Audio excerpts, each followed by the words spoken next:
with Nick Chen of Pico. Welcome, Nick. Hi, nice to be here. Thanks for having me. So we got connected through Hadar, I think, right? Yep, And how do you know Hadar? he is one of our investors. We Oh, actually cool. recently closed around and just announced last week $6.5 Oh, million congratulations. on a bullpen. Oh, That's cool. awesome. Yeah. Wow. I was looking at your background. It looks like you've been working on Pico for 5 years.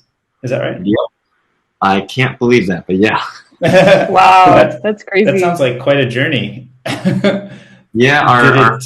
birthday is in 2 weeks, actually. Wow. Wow, that's crazy. And long before people were like creator economy and all of this were even buzzwords out there. Sounds like you were probably Uh, thinking about some of this stuff, but definitely curious to, yeah, what was the origin story 5 years ago? so how much time do we have? Oh my God, yeah. Okay, well, look, I think there are some very lucky startups out there that are just on that golden path, and they had the right idea at the right time, and off to the races. Public company within 6-7 years.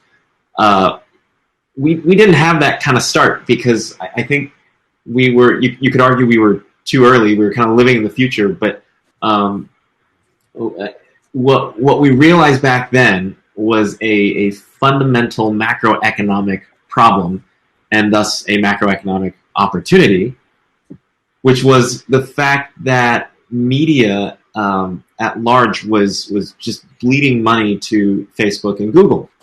Mhm. Mhm. For over 100 years, if you include analog, but then even into the early years of digital, the media ecosystem had complete control. You could say had a monopoly over the advertising ecosystem, and within a few short years, Facebook and Google had just created a superior ad product. And all the advertising money had shifted away from content creators to these platforms, these content curators, you might call them. Curating through a utility like search or curating through a social experience like a newsfeed. Um, and so we looked at that problem, which was already apparent to most people in 2015, 2016. We looked at that problem and thought, okay, well, where do we go from here? There are really two possibilities. One is these platforms that are now so good at collecting ad revenue, they're going to create all the content we consume. That's it. End of story. And then, every independent content creator is just going to be a Facebook or Google employee.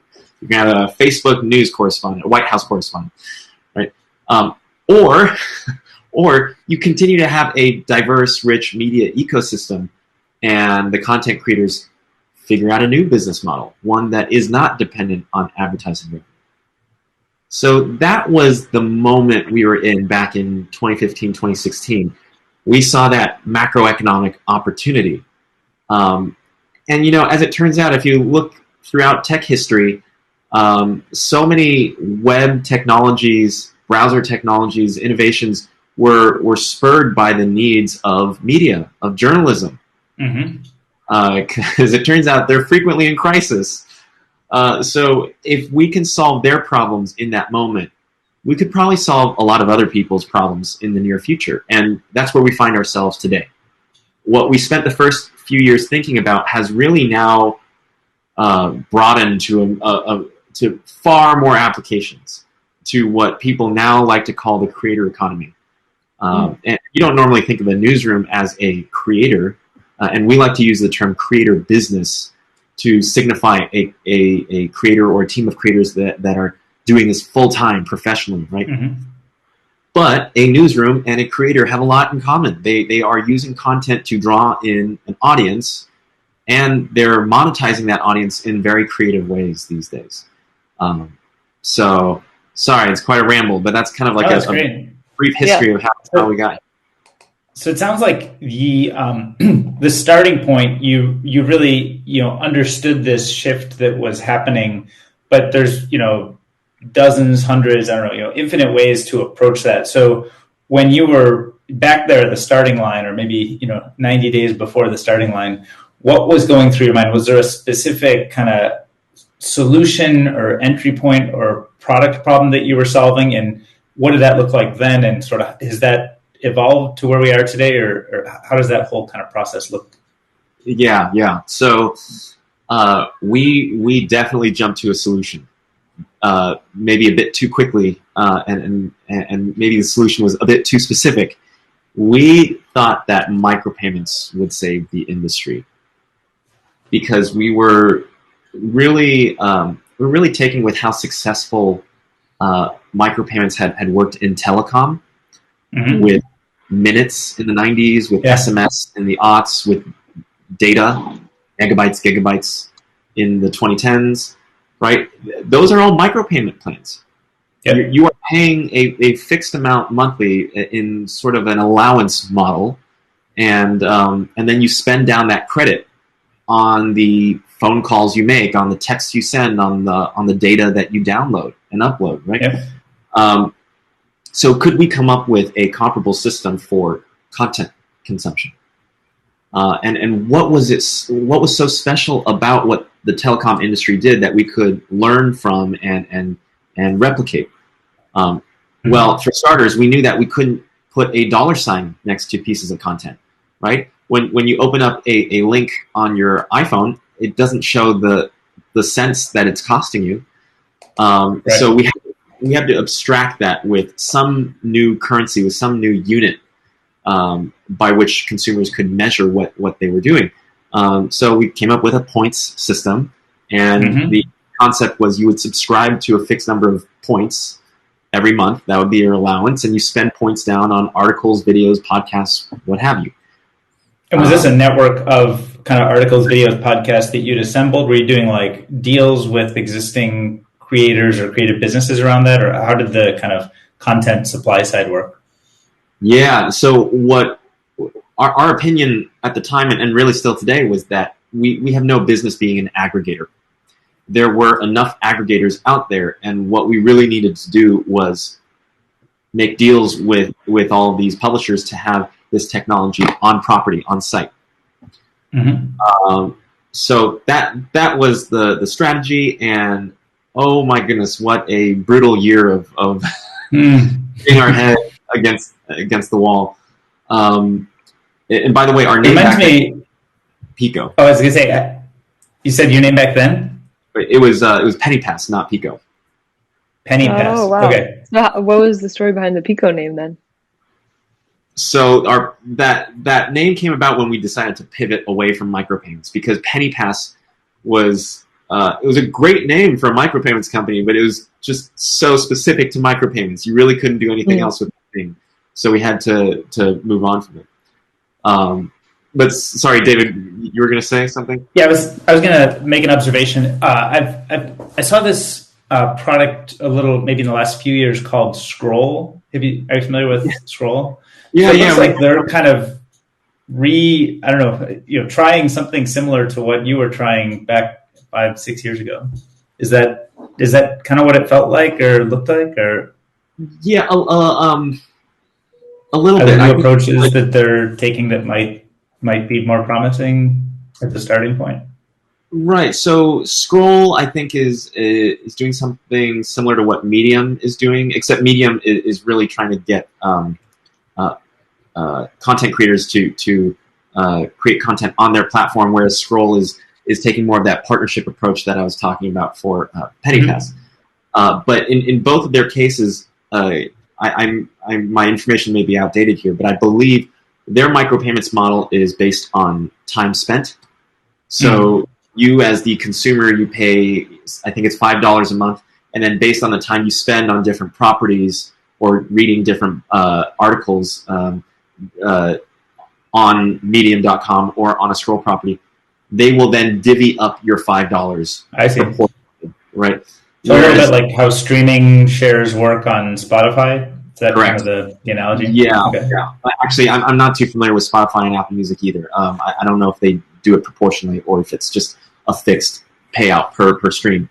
But in our case, our concept for Penny Pass was actually well, again, it's more like a telecom plan, where you're getting a fixed number of points, and you can see how you're spending those points over time.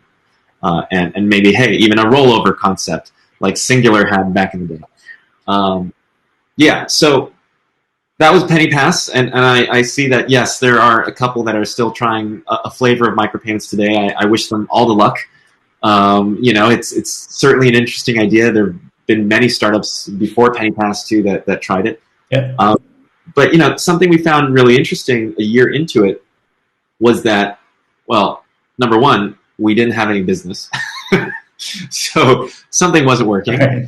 But then, number two, the one pilot customer that we had was asking us for data on the end users that were engaging. And maybe you think this is like so obvious now. It wasn't obvious to us then. Our plan with PennyPass was to do monthly payouts. If you partner with us, great. We're going to just cut you a check every month based on the number of points spent on your content, right? But here was that pilot customer asking us, hey, who signed up for points? Who is spending these points, and how many points is each person spending? Like, you want to know that? and we had built this internal database, of course, to track these global end users, but it was purely internal. And we said, okay, yeah, we can export this in some way. And how do you want this? As a CSV, as an Excel file? And more importantly, where are you going to store this? How are you going to ingest this data? And they didn't really know. This was just something they were curious about, right? It's not part of their existing practice. And they said, oh, maybe MailChimp? And that's when the light bulbs started going off. Like, okay, wait a second. So micropayments, we're having a really hard time convincing people that this is their future, that this is the business model that will work for them. And at the same time, there's clearly a lack of a CRM or a system of record for this industry at large. Because one thing was clear throughout that first year. Everyone agreed that they needed to find new ways to monetize, that they could no longer depend on advertising, right? And if you are monetizing by selling directly to your audience, you need a CRM. Like any other type of business, you need a CRM. And there was no such thing for media. It's funny because we've been in tech for a while, and we thought, well, CRMs have been made for every vertical. It's done. Right. Salesforce, which is basically a blank canvas. Well, wait a second. Oh, it turns out there is a missing category for CRMs, and there is a need for this CRM to be very easy to use, because the people using them are creators who are often solo or small teams that don't have resources to hire a Salesforce engineer, right? So that sparked the pivot that happened. So basically, it sounds like 5-ish. Is it 5 years ago? Was PennyPass, and then through the PennyPass process, you discovered these needs for kind of a creator CRM, and that was about a year into the business. And then has the last 4 years or so been kind of executing against that set of ideas, and sort of that's been the process up to now? Now that I think about it, it was a year and a half of PennyPass, so 3.5 years of Pico. Yeah. And then it sounds like the kind of starting point, or like the anchor, was this kind of creative CRM. And is that sort of the core of what the product and service is today, and sort of everything else you're building expands around that core system of record concept? Yeah, you can think about it that way. Really, if you zoom out, what Pico is, we are monetization software. And monetization has two parts. One is understanding who your audience is, and the other is creating products that you can sell to your audience, right? Right. That first bit, understanding your audience, that requires a CRM, yes.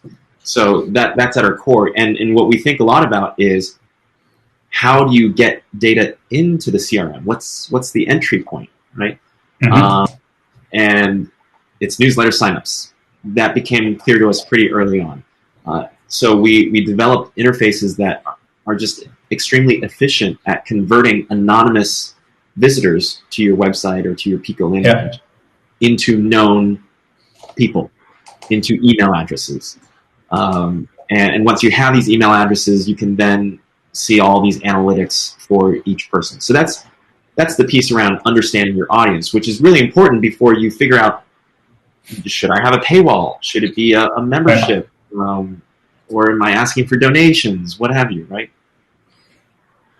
And so at the time that people are starting to meet and think about Pico, it sounds like they already have some creative work. They have some audience assembled. Maybe they were using, other kind of third-party, email management or list solutions. Is that the right way to think about like a core kind of early customer of Pico would be kind of, I don't know if you want to call it like a mid-market creator they're not huge yet, but they're also not just getting started. They have something going and they want to kind of really optimize and optimize growth and optimize monetization. Yeah, I think that's a great way of describing it. Like I was saying earlier, we call them creator businesses, full-time creators, people who are taking this very seriously now. It's no longer just a hobby, a side project where you make a few bucks. And maybe you have 100 fans. How do you get to 1,000? Or if you have 1,000, how do you get to 10,000? Right? Pico exists because, thankfully, today in 2021, distribution is relatively easy. The social media platforms are really effective at helping you build up an audience. And so, what our focus then is on taking that top of funnel and helping you convert. How do you maximize the interest that people are expressing up there into dollars down here? That's the focus. Right. And so what sort of, I was just going to ask, what sort of questions would those people be asking, or what have you seen in terms of when they're thinking about that monetization process and kind of just starting to think of what ideas make sense, besides just like pushing content and gathering an audience on the web? Like what sorts of things are they asking and what analytics are they looking to help make those decisions? Yeah, I mean, frequently we get people who, there's always just the laundry list of features that people are hoping we can satisfy when they find us, right? I would say if you back up though, even before you get to the feature list, there is this fundamental desire, I think, from these high-performing creators, from these full-time creators, really to be fully independent. We find that independence, freedom are really strong themes in this industry. And the problem with most solutions on the market today is that they are platforms. And you as the creator end up renting your success. Very frequently, your audience is a list of usernames, not email addresses, not phone numbers, but usernames. And your payments, if you're already processing payments, sometimes those payments are locked away by the platform. They're not portable. So oftentimes that's like the fundamental drive that even starts this conversation of why a creator is even looking for a new solution. But then moving past that, then there's the laundry list of features to say, like, I'm having a really hard time providing customer support. My subscribers need X, Y, and Z. They need to easily switch plans, give a gift. I need to track who's doing what. I need to issue refunds. I need to, there are 100 different things, right? And we'd like to think that we are able to address almost all of them. But we ourselves have a laundry list of features that we intend to build out. Yeah. Right. So it sounds like it sounds like there's sort of two things that might be problematic with other solutions. One is that you don't always own the direct email list. You don't have the direct relationship. And the other is you might not have the direct payment relationship. So any kind of payment relationship might be kind of stuck. So is that kind of core messaging is that like kind of what you're leading with in your core messaging? And that's kind of what, like, these, I was calling them a mid-market creator, like a creative business. Like they already have some amount of success and know kind of what they're looking for. So are those sort of the core themes that resonate, and that's what people are looking for when they come to Pico? Absolutely. Yes. And you see that in our tagline, the operating system for creator businesses. We say operating system, not platform. Right? Mm-hmm. And I think that's what a full-time creator wants to hear. And look, we also recognize that there's so much momentum in this space. There's so much innovation that's being asked for by these business owners. No one startup can do it all. There's too much product to build. Like our heads start to spin when we look at our roadmap. And so really the only way to succeed is together with other players in the space. That's why we are taking this OS approach, where we want to make things a bit more open, a bit more plug and play. Certainly there are aspects of Pico that are verticalized, but wherever we can integrate, we do. That is our strategy. Mm-hmm. So I think about things like, I think Ben Thompson is an example of like a newsletter writer who's sort of homegrown. I think he's mostly homegrown his systems over time. I don't know if that's true, but I feel like I've heard him say that. So is this sort of like the Ben Thompson toolkit in a box? Is that one way to think about how this kind of system would look? Yeah, absolutely. I mean, and I think he it's not entirely homegrown in that he's been using a tool from Patreon called Memberful. I think he was an early user of that, and I believe still is. But yeah, you know, basically Pico is for the Ben Thompsons out there that are starting today. You know, if you could start that business today with hindsight, then. And so would a tool like Patreon or Memberful have that problem that the billing relationship is locked with a third party, so he has less control over that? Is that one of the aspects? I'm just trying to make sure I understand the full value prop of Pico. Yeah. So this is where there's a lot more nuance. So Patreon, yes, perhaps. I don't know the latest, but. Last I recall, the payments are less portable. Memberful, on the other hand, is quite portable, and they built a really great product.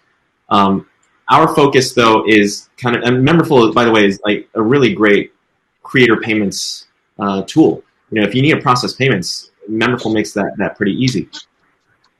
The differentiation, though, if you're talking about how we're positioning ourselves and the value we bring, it's really around monetization, not just payment processing, right? And when you think about monetization, it's about the analytics, the marketing that's possible from understanding your audience. You know, we offer pop-ups and landing pages, things like that, right?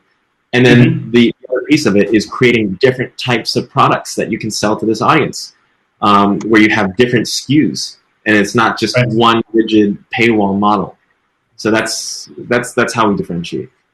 Right, and it sounds like a lot of the kind of tools today might be geared toward the, let's say, email list creator, so kind of blogger, newsletter writer type. But I think creator as a creator economy, there's YouTubers and there's people using new services like Clubhouse. And then there's all kinds of there's all kinds of different formats. Let's say there's a lot of people who use these link in bio services and sell commerce products off of their Instagram. And so do you think that each of those things would require like different solutions, or does the email thing become a hub that also serves those other pieces? Or how do you think about sort of the diversity of things that you're kind of around this ecosystem?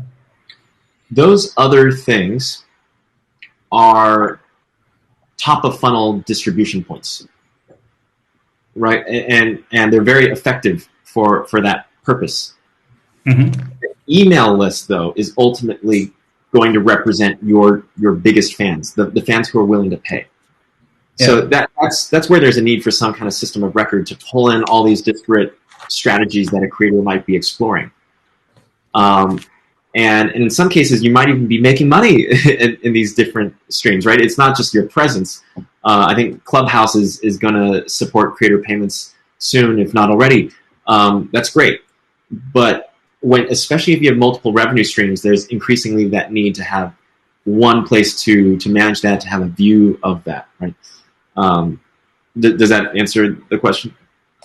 Yeah, I think so. So it sounds like either, any given creator wants to have their own kind of system of record and control, and some, different creative tools, networks where people kind of create content and sometimes get discovered might have their own, I guess, their own, username systems, which are not as kind of bottom of the funnel super fan like that, a Pico, database entry would be. And then they might also have monetization. But do you think that do you sort of aggregate those other points in a deep way, or is it kind of more focused on the the emails that are saved in the Pico database as super fans? The latter. Okay. And look, we might be able to integrate more deeply with those other platforms over time. We're kind of at the mercy of their APIs, if they even have APIs, right? To my knowledge, for example, Clubhouse does not, and I'm not sure what we could pull from that if they even had them. So yeah, right now the solution is to use those as springboards to an email. Right, at the end of the day, you need to establish that direct relationship with your audience. That's how you have a sustainable, independent business. Yep. And really, it's if you think about it, those other platforms you name, like YouTube or Clubhouse, you are working with usernames, right? And inherently, you are limited in how you communicate with your audience based on the communication tools offered by the platform and the algorithm of their feed. You're at their mercy. So the only way to communicate on your terms with your audience is with an email address or a phone number. That's it. Right. It's 2021, but we're still talking about some of the oldest pieces of identification in the digital world, right? Yeah.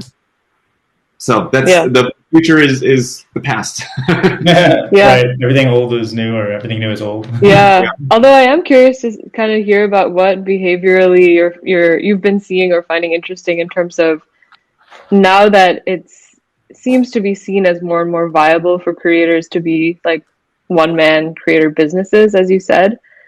Are people starting to hire, like build out infrastructure around their personal media brands now, or basically like kind of from the creator side and just talking to your customers and stuff, what kinds of shifts have you been seeing, especially in the last year, as I feel like the creator economy sort of momentum has been kicking off a lot more?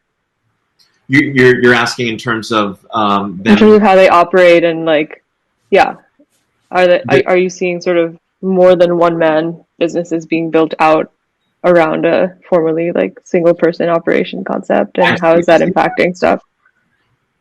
Really, if we were to look at all of the top customers using Pico, they're all small teams.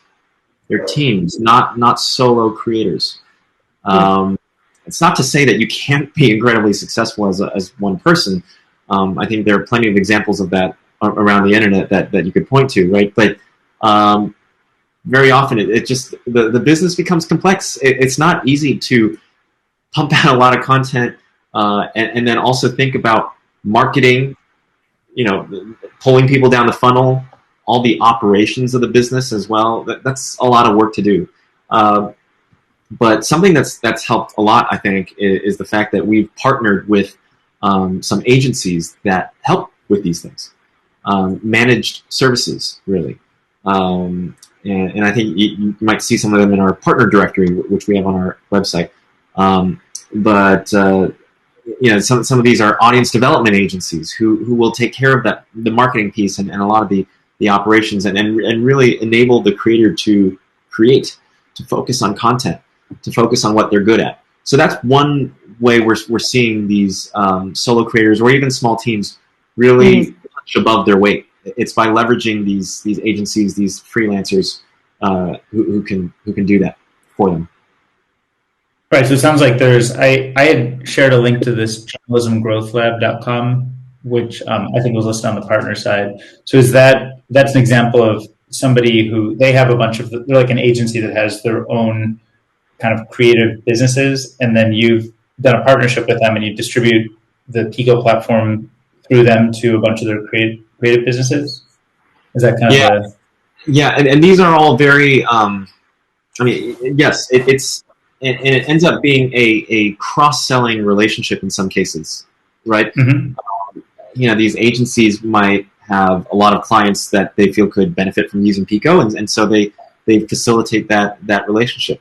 And on the flip side, sometimes we get people who just stumble across Pico and they start using it, but they're struggling a bit. We have a lot of functionality, and they feel like they can't take advantage of all of it, or they're not growing as fast as they want to, and that's an opportunity for us to put them in touch with an agency. So it ends up being a really productive relationship with these agencies.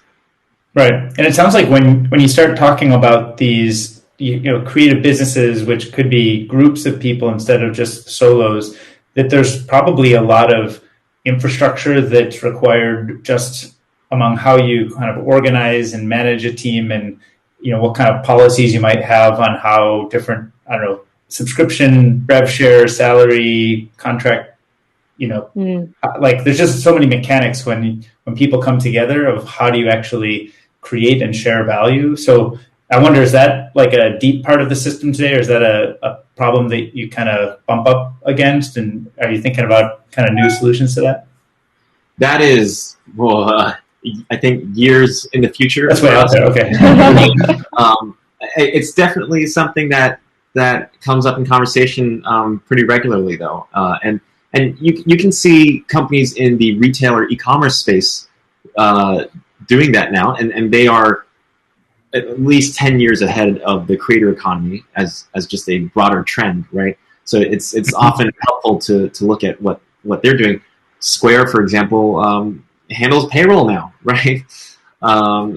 They've been doing that for quite a few years at this point. So certainly, we see opportunities to build out services that help with operations as well. But right now, the priority is really enabling commerce, enabling that kind of economic activity through audience development and just offering a bunch of SKUs that you can create. Right. And it sounds like a lot of the tooling, if I understand right, is kind of utilities that help people like, collect emails better and convert emails better and monetize, and kind of the whole analytics piece around that. So, if that's the case, if it's very utility focused, I suspect, I kind of suspect I might know the philosophy here, but I'm curious to hear just if this is right. Do you suspect there are like kind of any types of cross-selling or cross-promotion within the Pico ecosystem from one creator to another or creative business, or is that kind of like a religious issue or a third rail that you don't touch, or how do you think about that? There are a lot of thoughts about that. Yeah. I mean, I'll just reiterate, we do not see ourselves as a platform. Okay. And so if there's a religious point to be made, it's that, we do not want to play the role of Facebook. We do not want to be a marketplace that then becomes the puppet master and decides the fate of all these creators, right? We're really trying to provide a utility, a foundation, an operating system upon which our customers, these creator businesses, can be as successful as possible. That said, already there are multiple Pico customers who have said, "Hey, we saw someone else uses Pico. Can we work with them? Can we, offer a shared subscription bundle?" That's really cool. Yeah. I think this is like day one of where that could possibly go. Right. There's not enough evidence to warrant serious engineering investments in that just yet, but it's something we're certainly paying attention to. Yeah, I think that's kind of the trend. I certainly don't mean to get outside of the operating system analogy, because I think that's a strong differentiated analogy versus kind of what you're calling the puppet master style. But I think it just seems like there must be so much organic energy around creation, and then you just see so much of creation as collaboration and like collaborative creation. Yeah. And so, instead of saying like, is the future yet another puppet master in your terms, I almost wonder if like the future is more like the utilities and tooling and piping to interconnect creative businesses to be able to, execute on their own terms if and when they want to do collabs and they want to negotiate, audience shares or rev shares or link exchanges or whatever. Yeah. So that seems like it'd be like a really big opportunity that's like totally nobody's ever talked about it. I've never heard or seen anybody talk about it at a big scale. It seems like it could be like, we've been talking about it since the penny pass days, actually. Okay. Wow. This is something we just love going back to, and unfortunately, there's a chicken and egg problem to understand what because that product that we're talking about is not trivial. It requires a lot of effort to make that a seamless experience for all parties, for the creators and for their end users, for their customers. And it's kind of a risk for an early stage startup to make that kind of investment without knowing, okay, exactly how is this going to impact revenue growth. But long term, 100% agree with you. I think it's going to be a huge driver of growth when the creator economy is even more established. Totally. I feel like it could unlock a lot of insights that are super non-obvious too. Like, I might not even know that 60% of my email list is actually the same as like publication X across the country somewhere. And if I knew that, then there's probably so many interesting things that I could do on the creator side or even on the end user side, I guess. Like, I actually would love suggestions like that. I don't know if Pico like directly interfaces with the end users much, but if someone told me like, hey, check out these 5 other artists or whatever it might be. We are very careful with our relationships with the end users. They are not our customers, right? We just happen to have that. Yeah, that makes sense. So we tread that territory very carefully, but absolutely, if there's a way to do so gracefully, that doesn't upset our customers, absolutely, we will entertain that. Yeah, I can imagine. Something a really light version of this where you could almost just say to 2 of your customers, "Hey, it looks like you guys might enjoy collaborating." Like without saying, you have 60% of your email list overlap or something. Yeah, exactly. Just a whisper. Yeah. And those kinds of opportunities will only become more apparent as we grow and can see more data across the network, right? Right. So do you think about growth? Like it sounds like there's a lot of partnership-driven growth is like a core part. Is that like the majority of growth is partnership-driven, or do you do kind of a lot of, I don't know, direct growth or online growth too? Or partnerships are at the moment the biggest driver. I'm not sure that's going to be the number one channel for us in a year and a half, but right now it's key for us. And we're already strategizing around, what are the channels after that. But there's still so much juice left in these partnerships, in working with these agencies. We really like it because it's, honestly, it's just mutually beneficial, right? Yeah. We usually talk to these agencies and we click right away. We don't need any kind of incentive on either end. We need them, they need us, and it's kind of a match made in heaven. Yeah, makes sense. Because I was gonna wonder, like, some of these more far-reaching things we talk about, I think, work better or kind of would maybe nearer term if there were kind of creators telling other creators or people who kind of had some commonalities that could share their experiences about like the good experience they had running Pico. And I wonder, is that like, it almost seems like, I don't know if you guys, told those stories, I don't know if you have a podcast or your own kind of marketing newsletter, but it seems like there'd be ways to tell those stories to create more, similar audience, kind of showcase the success. Yeah, absolutely. And we, if we do our jobs right, you're going to see a lot more Pico created content in nice. Later this year. We're going to invest a lot more in our blog. But what's interesting about the go-to-market challenges in the creator economy is that it's very much like an early stage VC looking for pre-seed deals. Yeah. Right. Our customers are entrepreneurs. It's not like this is some well-established category with a bunch of businesses running Google search queries every day, right? This is not yet a business that can rely on SEO.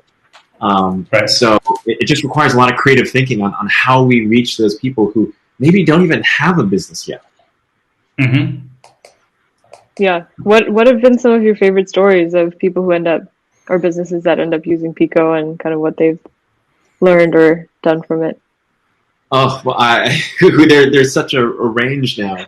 And I mean, it may not really surprise people who learn about Pico these days, but to me, it's still surprising given where we started that, in the pandemic, we had a couple yoga studios join Pico, and they, they're using our software to gate access to live stream classes.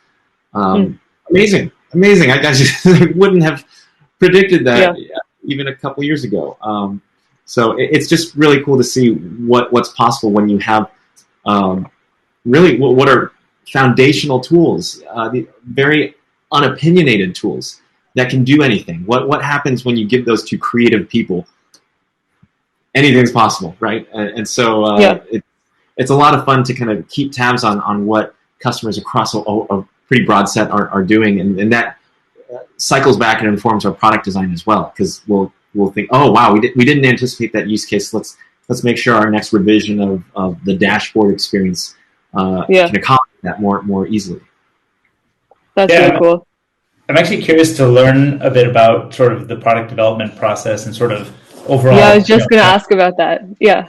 Yeah. Do you want to actually go ahead? Yeah, Mishti, if you have questions. Well, yeah, no, I was just so curious because, I mean, there's so many green shoots we're kind of talking about, and some are probably shorter term and some are longer term. So I just wanted to get inside like the process a little bit and ask about, as a team, when you get together or you're whiteboarding or however your kind of brainstorming process works. Like, first of all, how does that work and how do you get together and talk? And then also, what sorts of things have been coming up like this week, last week? What's kind of like latest and freshest top of mind problems and discussions? Oh my goodness! So there's so much I could share. So I guess maybe we're non-traditional. I don't know. To be frank, I'm not clear on how other startups are staged. But I studied product design in college.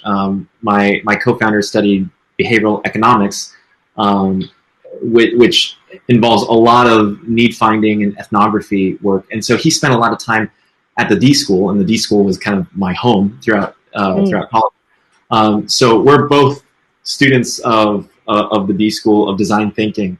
And I think as a result, a lot of the product design and product strategy has admittedly been top down, where my co-founder does all of the sales, except I think people like him because he's not a salesperson. He doesn't start conversations with, what are your pain points? Here's how Pico. It's very much a need finding conversation, and then if the stars align, it's like, oh, by the way, Pico. And because he's so good at ethnography, and because he and I talk a lot, we were actually roommates for a couple years in the early years of the company. Because there was such a tight feedback loop between us, I would basically get his immediate reaction to these conversations, to these sales conversations, and I'd get my mind spinning about, oh gosh, okay, so there's a problem here in this corner of the product, which affects this broader approach to whatever feature. And so that was the product development for the first few years. And really, if you recall my story earlier, the first few years, our target market was journalism. It was the fourth estate, helping really traditional media, even though we knew that wasn't our broader market in the future, right? Well, we finally got to the point where we needed to expand to that broader market. And that's what led to 2.0, as was announced last week, where instead of shipping incremental features, we had to go, okay, how do we reimagine this? And I can't call it a pivot because the features are all the same, but how do we reorganize everything, reskin everything, even rename some features so that it's accessible to a wider audience. And then at the same time, the engineering team was like, wow, we've been through that penny pass to Pico pivot, and there's still a lot of crud left behind from that. How can we use this opportunity to also rewrite the entire code base? Wow, yeah. So 2.0 has been, I hope, a once in a company endeavor where it was a complete redesign, complete replatform, and I just wish to never do it again. You asked, last week, this week. What's really exciting now, we've hired a bunch of people in the last 3 months. We've doubled our team size, and for the first time, we have a product designer who is not me. Long overdue. 4 or 5 years into the company, we finally hired one, and he's amazing, extremely talented, and he's just taking over all of my design duties. And we are in the early stages of really laying out the framework for how product development will work post 2.0, which is to say it'll be really fast, really iterative, where we expect to have new features out every month, and also give the engineering team enough small enhancements that can buy the design side enough time to think about bigger initiatives at the same time. So trying to give the whole team time to parallelize big ideas and small improvements. Yeah, that's really cool. That also seems like a tricky thing, just thinking about recruiting over time. I'm curious about how you approach that in the early days and how your thinking on that has changed, especially in like roles that are so near and dear to your own heart and that you've been doing personally for so long, like finding someone else to take that over. How does that work? Oh, well, it just makes me a terrible interviewer. Yeah, I mean, the early days, thankfully, we started this company with a really strong mission. We've always been very clear about what matters to us, the values that matter to us, and we state very explicitly on our website. Maybe not anymore, but we started Pico, then PennyPass, to protect the fourth estate, because we felt like the disruption in the business model was threatening the existence of the press as we know it, of the press as not an editorial industry, but rather as an investigative practice that keeps our government in check, especially local government. And so that's something very near and dear to our hearts, and especially the hearts of the early employees at the company. Of course, we've expanded to the broader creator economy at this point. And we do not expect everyone at this point to join the company because they care about local journalism, and our customer set is more than just local journalists now too. So we're finding that our opportunity now is resonating with people in a different way, where they're excited about the future of work and empowering creative people to be independent. That's also a very, very exciting proposition that really is going to be key to the future of our economy. What happens when half of the things we do as humans are automated, right? It's going to be a very different world. I think Pico could play a pretty big role in shaping that future economy. Cool. Yeah. I was cruising around on the website and I noticed, and actually I was reading some of your press release before our session today, and I noticed that you've worked very closely with Charles Hudson. Oh yes, almost from day one. He's on our board. He was one of our first investors. He's what an amazing man. Yeah. So was he was kind of back in the penny pass days. He was. yeah. I like how that become like a defining line for like how OG are you? Did you invest? I love that. And yes, Charles was with us in the penny pass days.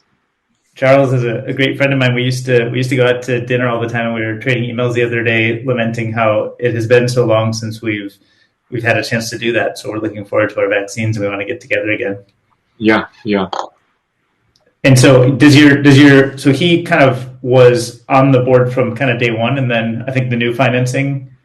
No, we didn't have a board until our first priced equity round, which closed in 2019.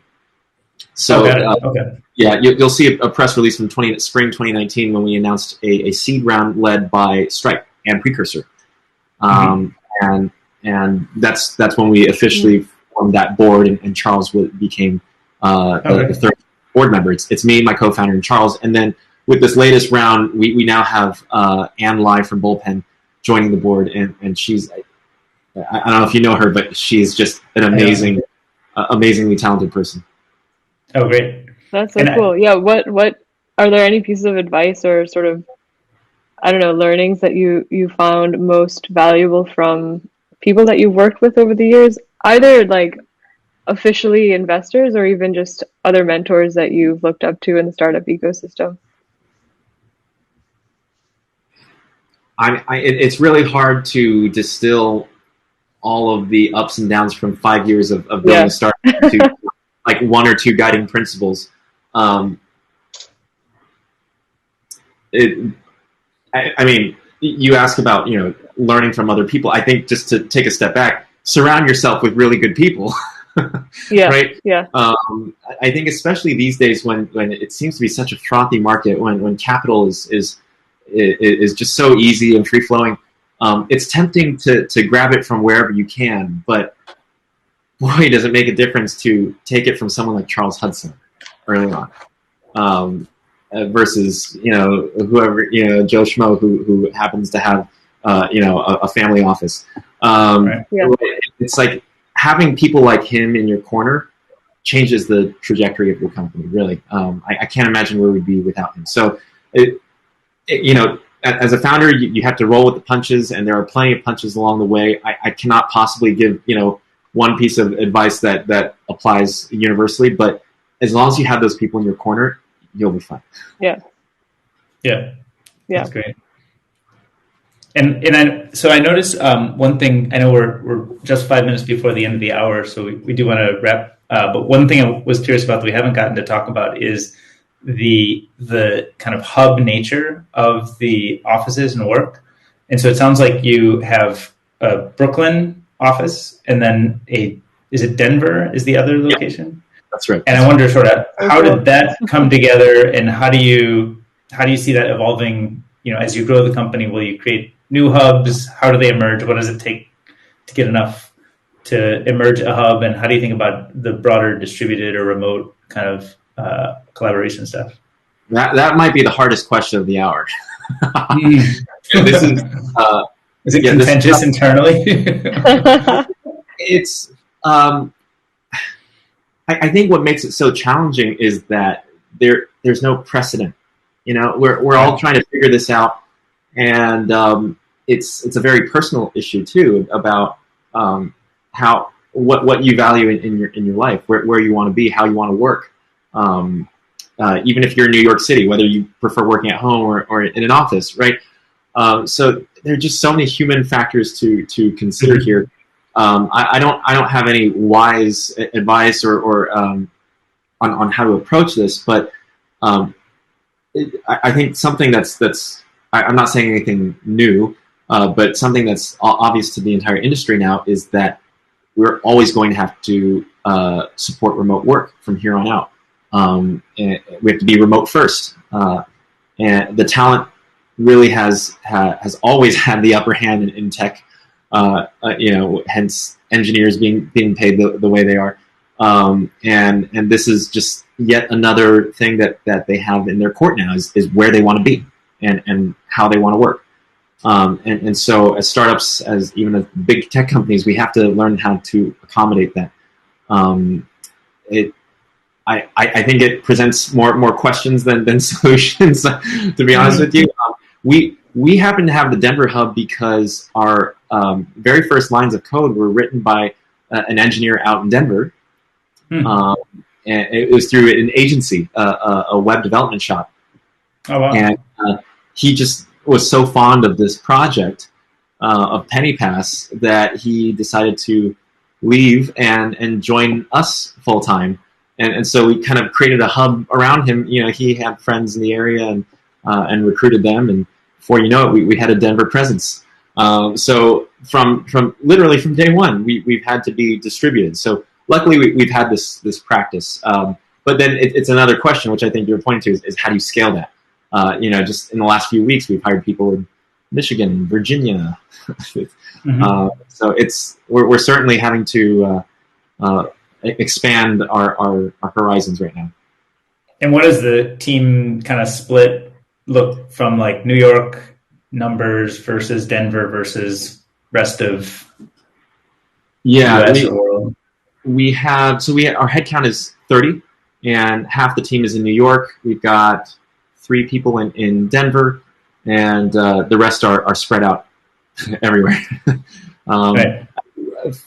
5, 6 are actually international: Brazil, Turkey, Cyprus, and then we folks up and down the West Coast.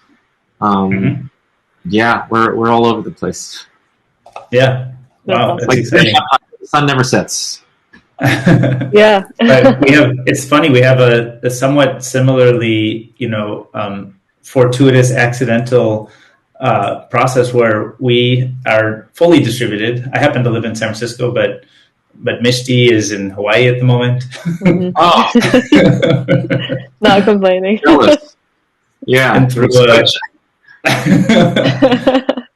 through a fortuitous set of events, we met a guy early on, wrote first lines of code, and he happened to live in India, and we have a bunch of other people there now too. So it's been kind of this distributed thing has kind of been mostly a fortuitous, happy accident, but it's worked for us to do this. We're gonna, we're turning out to double down on it. We don't have any physical hub.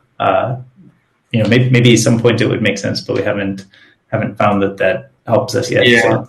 I think what's challenging, especially with the product development process, is that there are certain parts of the creative process that really benefit from people being in the same room, even talking over each other, which is not a bad thing. It's a natural thing that happens in live, active conversations. And it's, I hate to say impossible, but let's just say it's really, really difficult to recreate that virtually.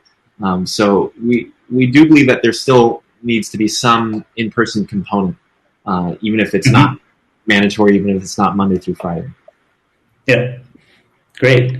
Well, I know we're hitting the end of the hour, so I want to use this time to thank you, Nick, for joining us. It's been great to learn about Pico and to get your thoughts on sort of where creator economies are moving, and kind of the role that you're going to play in helping the world get there faster. Mishti, any other kind of? No, this is great. Yeah, definitely resonant with many themes we always talk about these days, and loved hearing the story from 5 years ago till now. That's awesome. Yeah, super cool to get the journey. Yeah. Not the golden path, but we're getting that's there. That's so real. Yeah, that's awesome. Yeah. But thank you for the time. Really, really great questions. Thanks. You. Yeah. Take care. Okay, bye. All right. We got William. Will here. Hey guys, how's it going? Good. How are you? Good. Terrific. Do you go by Will? William? Will's works. Yeah. Will. Great. Cool. Nice. Yeah, are you in the Varda office right now? I sure am. Yeah, all the rest of the 15 folks are right outside the door, and then we also have 5 interns. So grand total. Wow. That's awesome. I've been enjoying the I was just gonna say I've been seeing all these pictures on Twitter of the office setup slowly progressing over time. Yeah, it's really been coming together nicely so far. Yeah. So that's LA, right? Yeah, that's right. Torrance, yeah. Cool. And were you already there before Varda, or you moved there for Varda? No, moved here. Did a heat map of where the talent was, and that kind of answered it for me. Yeah. Wow. That's crazy. Yeah. I mean, I was looking a little bit at your background and found it super interesting. You've done all sorts of things. Definitely want to ask you about that. How did you end up looks like from SpaceX to doing some finance stuff and running your own syndicate. And then, yeah, what was the whole story behind being tapped by Founders Fund? Yeah, just like curious about that whole backstory. Yeah, sure. So I always knew I wanted to get into kind of the business side of things a little bit. And so I co-founded a small company called, well, they're not as small anymore, Second Order Effects, which a friend of mine, Dennis, now runs. And right over in El Segundo. So that was my kind of first getting of the feet wet. And then another really close friend of mine, Mike Annunziata, started a company called Farther Farms. And I was one of the, I guess I was the earliest investor in it. And then through those two, especially with Farther Farms, it like triggered my interest in startups. And so Mike and I co-founded Also Capital, which was started as just an email chain of like emailing back pitch decks and, you know, just out of fascination. And then some more friends got involved and some more, and we invested in a couple. And then next thing we know, we like pulled our heads up and we have, you know, 14 companies in the portfolio and a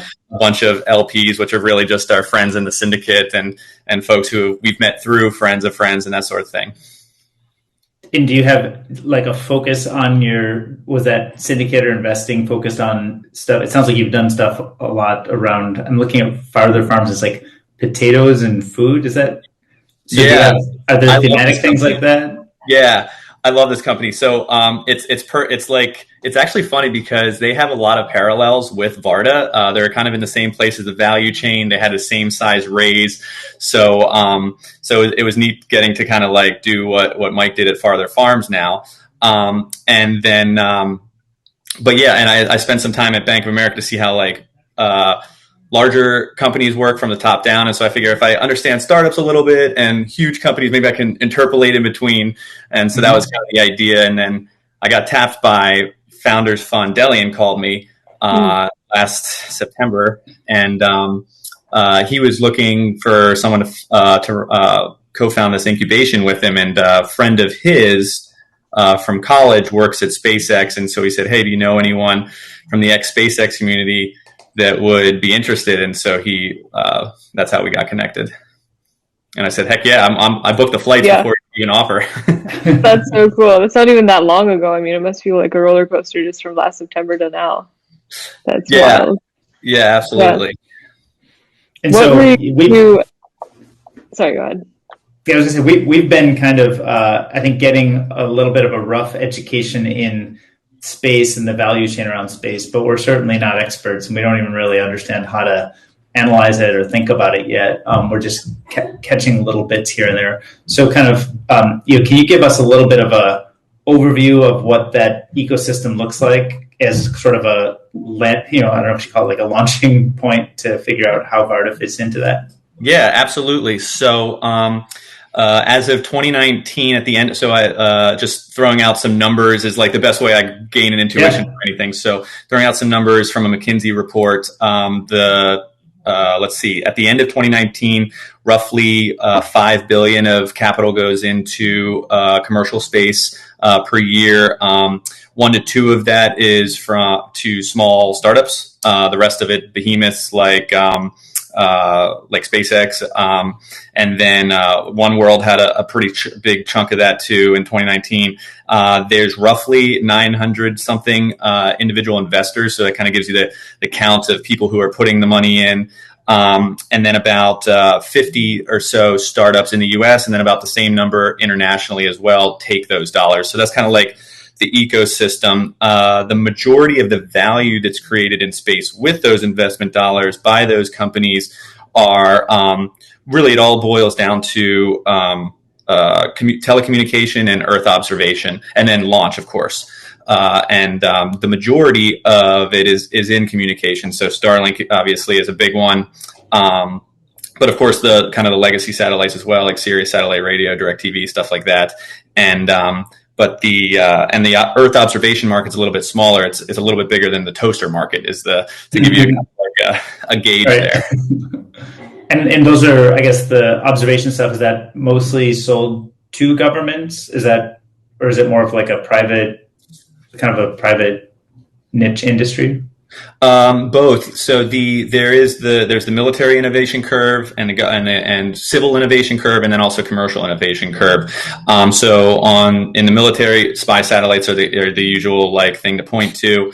For civil, there's things like tracking farmland and erosion and stuff like that. And then in the commercial sector is things for like business analytics, like where ships are and how weather is going to affect trade patterns and stuff like that.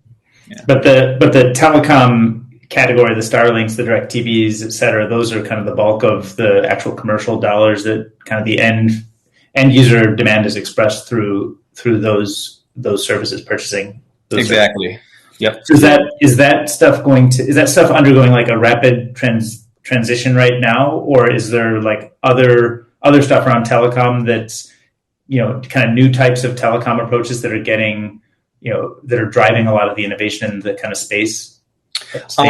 Yeah, most of it is bulk in the sense of, so Starlink is the big one, just from like a pound for pound amount of hardware and amount of signals processing. So the most ambitious number I've heard from Elon Musk was 20% of the internet living on Starlink. I think he was hinting towards 50 as a new goal, because now 20% looks semi-realistic. So,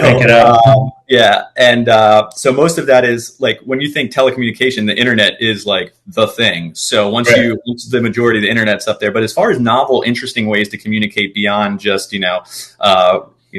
like typical REST protocol, web interface type stuff, there is the latency aspect, because there is certain radii if you want to communicate from one point to another. You have to account for the overhead of going to space and back, but for longer distances, it's faster because light travels faster through vacuum than a medium, say fiber. So where does that kind of interface? How do we sort of think about, how do we get like some intuition around that? Is it, if you're streaming a video from a server in Asia, it'd be better to go through space, or what? How do we think about that? Yeah, so right now, before Starlink becomes fully active, 97% of global bandwidth is through fiber, and the only 3% is through satcoms. So right now, it's mostly for. So the typical use case would be if you want to broadcast a single signal to a large entity. And so that's where geo satellites have historically come into play, because they're always beaming down onto one part of the Earth and they have a shadow there. So you can kind of have a lot of viewers under your umbrella. But going back to questions like how to think about it now when you have more of a mesh, right now, if you're talking like right now, our signals are going through fiber. But once the metric that the industry cares about is just dollar per bit. And so once the dollar per bit comes down for Satcom, you'll just slowly, and this will be behind the scenes abstracted away from you, you'll have more and more traffic being shared to Satcom. The way it'll kind of manifest over time, first will be you can kind of think of satellites as the capillaries of the internet, whereas fiber will remain the arteries for the most part, because it just has so much more bandwidth and it's cheaper to lay, and especially in dense areas. Like the last place that will have a Starlink antenna will be my old apartment in Manhattan. But the first place will be in the middle of nowhere. So you can kind of think of that capillaries and arteries, and then that's kind of the paradigm that will shift. Right. And so the Starlink stuff is all, I assume, getting shipped up on, like it's getting launched off, like on SpaceX rockets, right? So then that goes up into space. And then what happens up in space? Like I've heard of all these different startups that are playing different roles within, they would be purchasers of space on a SpaceX rocket in order to get launched. What does it look like? What's happening up there?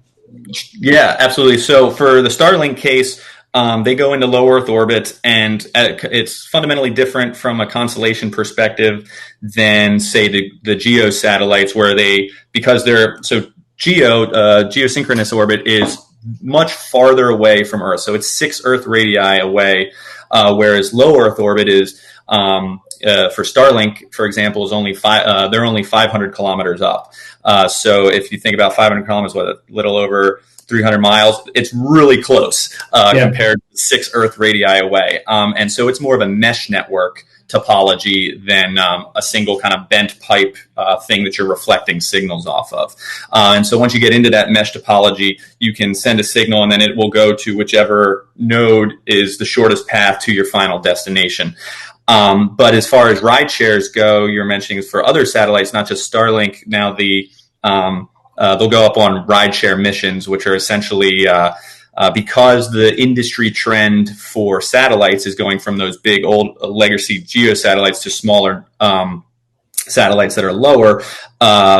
Ride shares are created. So, for example, SpaceX will have a tower on the top of their second stage where all these satellites can go kind of like barnacles on the boat on the way up, and each one of them can have a different mission. There'll be a Varda satellite for manufacturing things. There'll be Earth observation satellites for planet, and we'll kind of go up on the same rocket together. Right. Yeah, I think a lot of people, like, one thing that I definitely didn't realize before I started reading a little bit more was the kinds of things that benefit so much from zero gravity manufacturing. And I wonder if you could just speak a little bit about that, because I think a lot of people don't realize, I mean, it's everything from like drugs to inputs to other, industrial applications and stuff. So what's kind of, what excites you about that space, and what do you think most people don't realize? Yeah. So what excites me, and is also the thing that most people don't realize, I think, so is like, so my background is physics. And so, the first thing you learn in high school physics is the 4 fundamental forces. So gravity, the strong force, the weak nuclear force, and electromagnetism. And so, and those are the basis for, physics is the basis for all other engineering. And so when we go into low Earth orbit, we're effectively turning off gravity for the engineer. So like, if you're changing 25% of the fundamental laws of physics, like think of all the innovation that can take place on top of those stacks. It's crazy. So that's the most exciting part to me. So we've just picked along that stack where the highest bang for buck is for our first few products. But that's really, like, fundamentally we want to build. Now, when we say factories, we're talking large satellites, not big warehouses yet. That's a decade away or so. Mm-hmm. But so our factories that are these large satellites with robotics on board, they'll take advantage of the fact that it's a factory with a gravity off switch, and there's some really cool fundamental physics that leverage that aspect. So yeah, that's. Wow, I love that. That should be your tagline: a factory with the gravity off switch. Yeah, I love that. Our space systems. No, that's awesome. So I've heard the tagline being something around like space manufacturing. It feels like this is then pretty outside of the purview of how people are using space today, because everybody's using space, I guess, mostly for like telecom and observation. And so this kind of manufacturing idea, it's totally new. Did we just realize that this is possible recently, or is it like this is unlocked because of the barnacle ride share nature of what happens, or what? Like, it seems kind of like this is a pretty new thing, but yeah, why haven't we seen it before? Why is now just happening? Yeah, so it's not. I wish I could take credit for it. This idea has been around for decades. It's just now that it's finally becoming economical for the reason you mentioned, basically launch costs. So launch costs are the ones that is the kind of the big number that everyone points to, and that's certainly true. But it's not just, and so launch costs are going down because of reusable rockets, obviously. But it's not just launch costs. It's also the entire commercial space ecosystem has thrived because of that promise. And so investors kind of saw it coming a bit, over the past decade, and started investing into the current innovation curves of telecom and Earth observation. So what we get is like things like that would have taken a long time a decade ago. So I can get ground stations from AWS now as a service. I don't have to go to different parts of the world and pay for bespoke ground stations. I have a lot more choices for commoditized space hardware. There used to be very few vendors. Now there are more vendors, and they have higher quantities, so they get economics of scale, and they kind of have figured out like, most people that are building satellites need something like this: reaction wheels in this size and shape, solar arrays in this size and shape. And so the whole industry has kind of converged from bespoke customs creations to more standard equipment, and that's the platform that that whole ecosystem that makes companies like Varda now economical. But yeah, the idea of manufacturing in space has been around for quite some time. One other interesting aspect to it is we have our whole R&D department is has a lot of inputs done for us, in the sense that there's been research on the ISS for the last 20 years where the justification for this research was, hey, someday when either humans become a multiplanetary species, or we have better unit economics for launch, this would be a cool kind of one of the first few products that could be commercially viable. And that's the rationale for the grant that takes that research to space. So in a way, we have this like Kanban board of products that are already vetted out, and we, like, our R&D is already done for us, which is perfect. I mean, that's really what the purpose of government innovation is to set that stage for companies like us when it's time. Right. I wonder, with all of, I mean, it just seems like there's so much complexity, so many moving parts, so many opportunities, with the kinds of products you might manufacture in space, and which things are going to be economical yet have enough customers versus launch costs, and like the variables that all need to come together to say, okay, it's time, let's do this. I wonder, like, how much of that is part of your sort of like pre-creation analytics and decision-making or understanding, or is it more like enough confidence that within the next few years, at least 60 or 80% of these things are 90% going to happen? Or, how does, we asked a similar question from Blake Scholl from Boom Aerospace. Yeah. And, I think it's quite a leap of faith whenever we're creating something new, but I think especially challenging with all of the things that you need to get synchronized. So I wonder how you think about that kind of, how do you manage the risk or decide which parts are, now's the right time? Yeah, the way I think about it, I guess, is from the big, heavy, rough numbers first, and then fine tuning the pencil till you get to a place where you're like, okay, I think we can get the rest of the way there. So yeah, first comes the engineering. It's at the end of the day, it's just put working hardware in space. The two big things that boils down to is systems design. So what's the design of the spacecraft, but also we call it the ConOps, the concept of operations. What are you going to do once you're in orbit with that spacecraft? And then look at, okay, what for the big subsystems, they're all the same on spacecraft: thermal, power, blah, blah, blah. And looking at those and being, okay, if I want to do this mission, where would I go? Oh, there's this new commoditized piece of hardware that's that we can rely on. Oh, there's a whole new suite of this over at this vendor that we can rely on. Launch costs, that's a big one. That's dropped. Mission ops. Oh, we don't have to have ground stations anymore done by us. So the way I think about it is kind of like that, the systems engineering V diagram, if you're familiar with that. So like big, where are we going to go for our major services? Where are we going to go for the major aspects of our design? Does it close to the major aspects of the design? Do they close from a performance perspective? And then drilling down, but that also includes things at the company level. Like, is there enough talent? Like you asked earlier, why we put the company in LA? Do we have enough talent?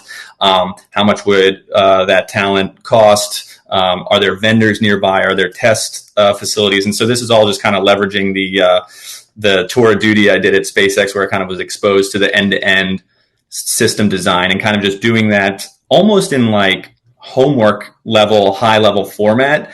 And it's crazy that the majority of the math and physics and also business aspect of it is kind of at the high level, rough order, direct estimation type stuff. And, it's back of the envelopes for the most part. And in the thinking there is not just, oh, it's a really rough number, but thinking, where is the bounds of those numbers rather than where your guess of where it's going to be. And so and as long as those bounds close with how much money we think we can raise, then let's fly out to LA and start this thing. That's really interesting. I was just going to ask, like, when you're doing the kind of back of the envelope, because that's also something that Blake said that I found pretty striking, but also makes sense. Like, how do you make sure, like, who do you go to sort of make sure that your thinking is right, or to get pushback, or like, is it other engineers on the team that you would sort of separately go off and make estimates and come together? Like, how does that work for something that's so like engineering heavy, but then also has the amorphous like business questions involved? Yeah, absolutely. So it's basically in a way being able to talk the language of across the entire stack, both engineering and business, and so that being someone who's not smart enough in any one of those necessarily, I'm smart enough to talk shop so that I can put, hey, will this design work in this concept with this business model? I can put those pieces together as long as I'm connected with someone who has the depth in that area to cross-check the back of the envelopes that you're talking about. So it's basically beg my friends, my mentors, advisors, people I've come across in my past to be like, hey, can you cross-check me on this, and that sort of thing. So we have a bunch of them. It's certainly standing on the shoulder of giants aspect when it comes to what the final concept and systems design looks like. How long did that process take from when you kind of were like, okay, like you can kind of see the primordial soup of concepts coming together that this might work, till you're like, let me go analyze. And, I think the way Blake said, he's like, presented it and said, convince me not to start this company. I love that. Okay.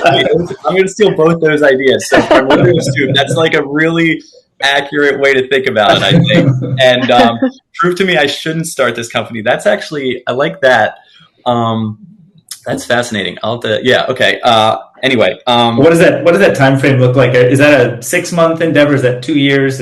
What does that look like? It all depends on the system complexity, really, and how many kind of how many let's say, like, how many miracles you need in order for your company to work. So, like, that's kind of, sometimes I think of, like, in terms of, we need a miracle here. Like, how can we kill the risk? Just murder the risk. And so I was just speaking, I'm not sure what it would be for designs that I'm not, or industries that I'm not familiar with, but for Varda, it was actually pretty quick because space is such space is a really cool industry in the sense that the government has been doing it for quite some time, but commercial industry has not. So there's a lot of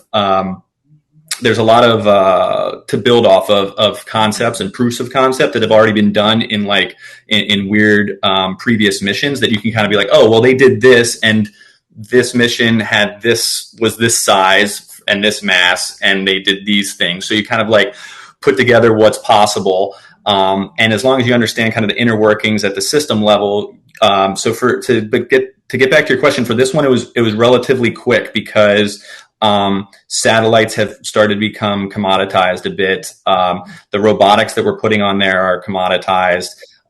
So it's there's the thing I tell the team is that this company we're not doing anything new specifically. The only thing about our spacecraft and concept of operations is novel in the aggregate.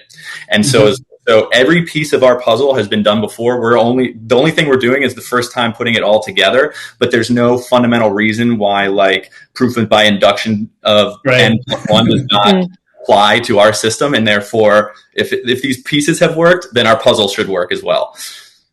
Yeah. I also wanted to ask a little bit, you were talking about like thought partners, and I wanted to ask about like Delian and Founders Fund.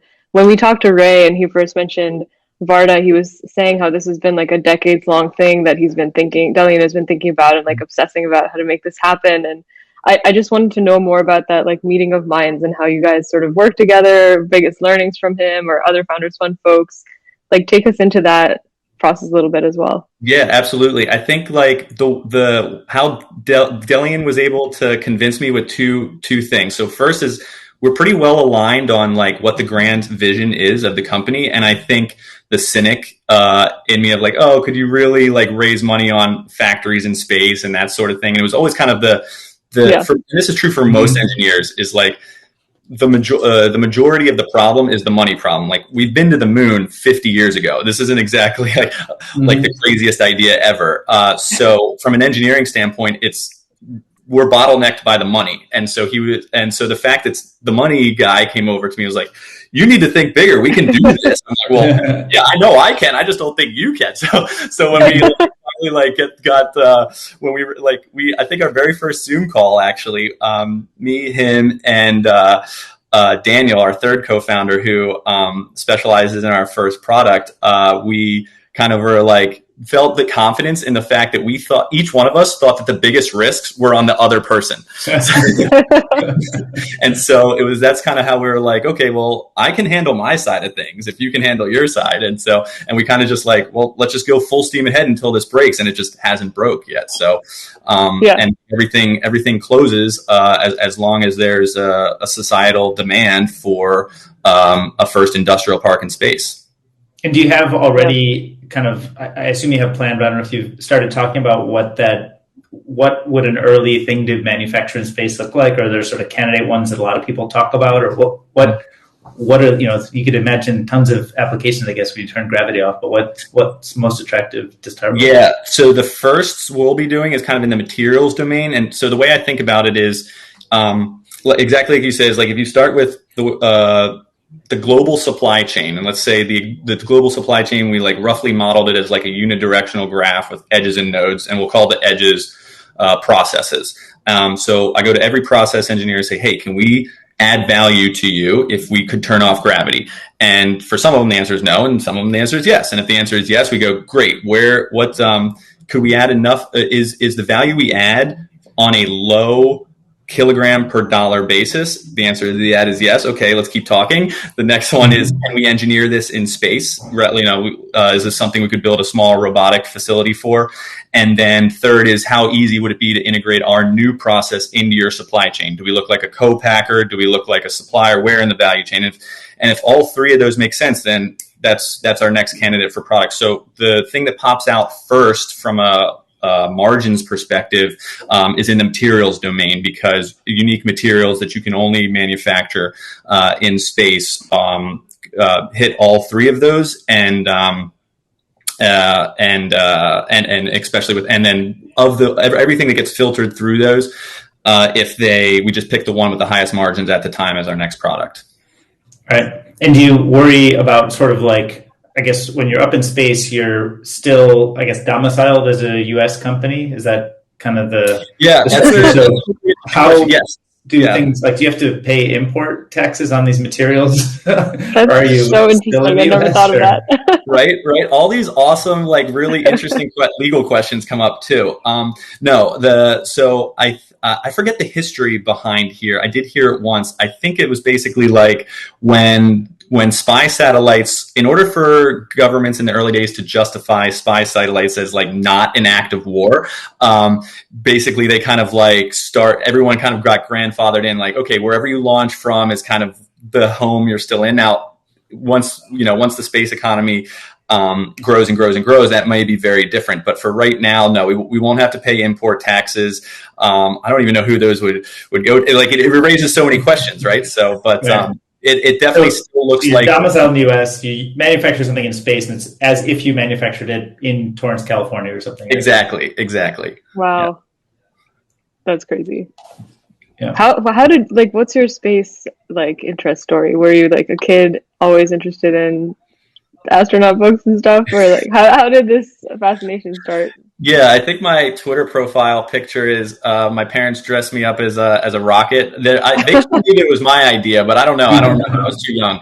But yeah, always been, my dad and I build model, like we actually built one so for Christmas this year, I designed a model rocket, and his Christmas gift to me was building it. So I still have that now. Awesome. Or getting close to over. Hopefully they're vaccinated. So I got to go back and visit and see the progress there. Make sure the production line back at the Bruey household is working. That's awesome. I'm pulling it up right now, your Twitter. Oh yeah, the rocket pic. Right there. Another thing we've kind of asked a couple people about is, like, since this area of space is kind of so nascent, especially startups that are tackling space, how are you guys finding each other? Like, is it basically, there doesn't seem to be like a very organized, centralized, like, I don't know, Discord server where everyone interesting in space is necessarily, or anything? Is it just like, oh, I have a friend from MIT, or like, oh, here's this person from SpaceX? Kind of, where have the people who've been the most helpful and influential to you come from? And are you seeing the ecosystem start organizing a little bit more and like knowledge sharing differently now? That's a really interesting question. I would say so. It's kind of generational in a sense. So there's a temporal aspect as well.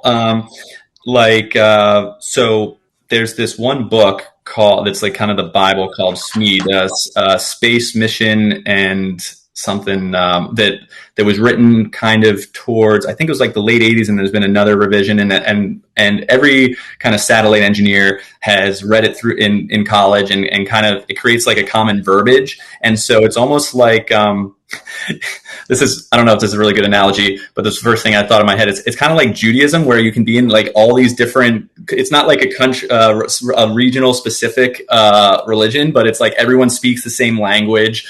And we kind of like know how they think and that sort of thing. But there is a generational aspect in the sense that folks in the last 10, 20 years or so after SpaceX really showed that commercial space could be a big thing, is kind of the risk tolerance, believing that you can definitely do cost or low cost hardware in space and accept risk failure now that launch costs are dropping. So I think there's a little bit of a risk tolerance and like how those verbs and then that language gets executed in practice. But to answer your immediate question, there is no like central hub, I would say. It's kind of all just everyone really, I think what it is that holds us together in a decentralized way is just the fascination of how cool it is, and so like we all like Perseverance landing was on all our monitors, we're all like yeah. So like and whenever we we go to small sat conferences and stuff like that, so it's not like there's kind of a small community where everybody knows each other. Thing, yeah. Is it kind of a small community where everybody knows each other and goes to the same conferences and easy connections? Everybody's friendly. Is there? Yeah, everyone's super friendly. It's tough to speak about relative size just because I've been in it so long. So it's a little bit ubiquitous to me, but it's definitely. If people have friends in each company, and everyone's moving around all the time. So everyone's pretty familiar with like a I guess we could actually tell like how connected it is by like what the 6 degrees of Kevin Bacon index is. Yeah. Right.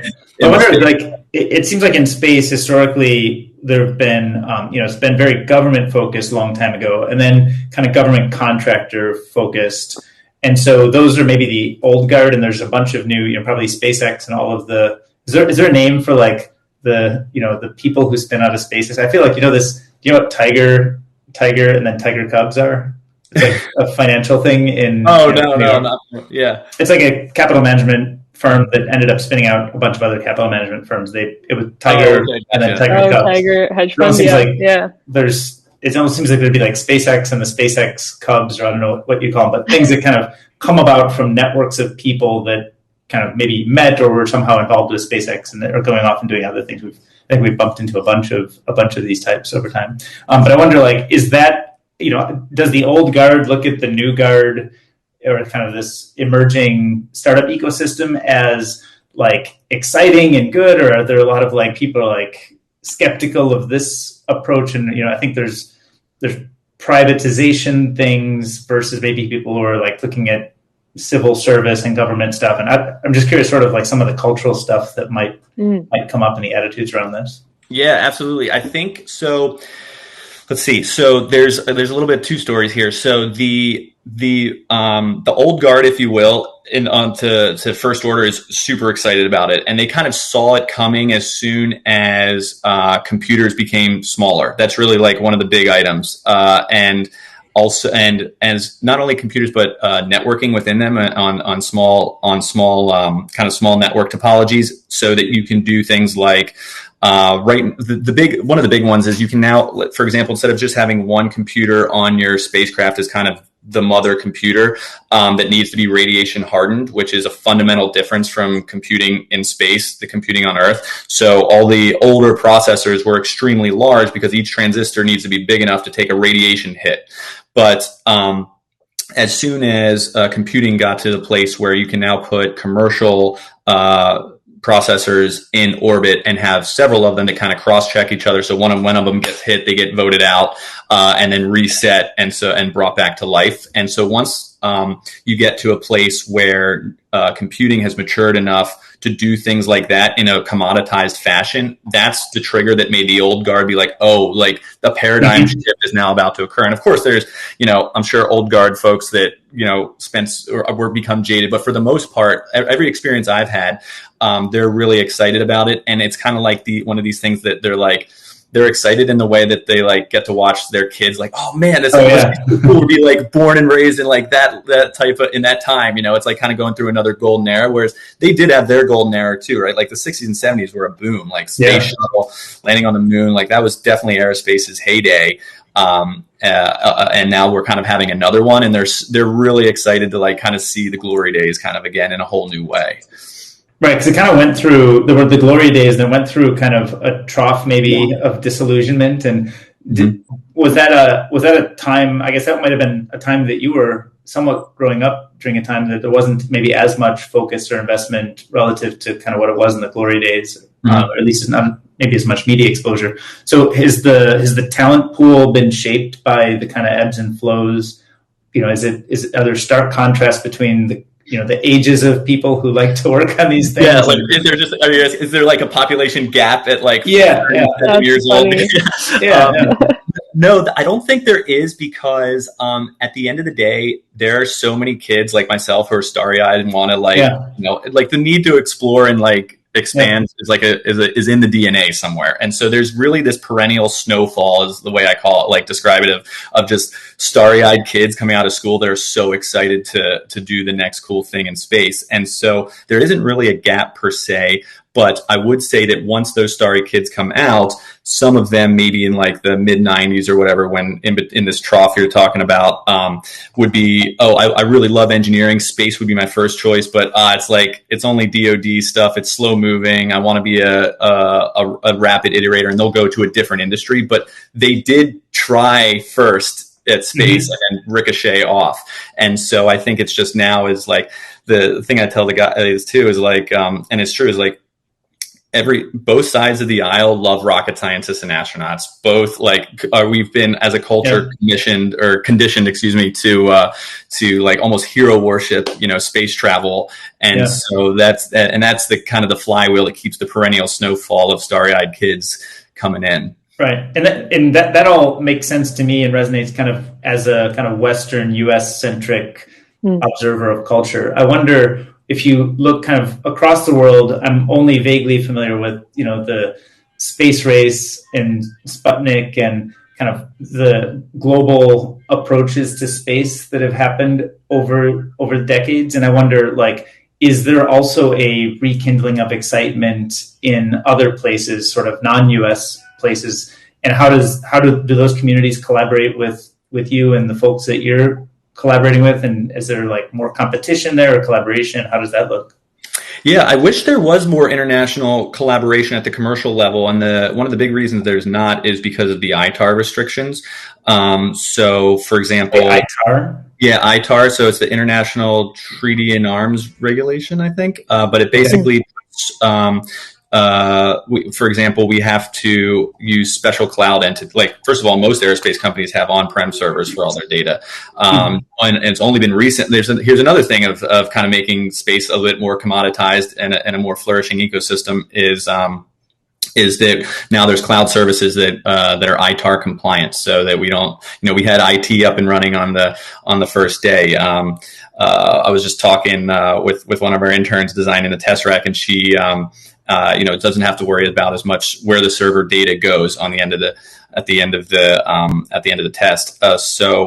But there's still, as far as data sharing across borders, because the thing we build looks like an intercontinental ballistic missile, there's heavy, regulation on it. So, but with respect to the competition, now it's kind of on the micro scale rather on the macro scale, like it was in the 60s and during the Cold War. But now it's kind of it's still domestic for the most part because of those regulations, but there's definitely competition amongst within the aerospace community, which is super fun for sure. Right.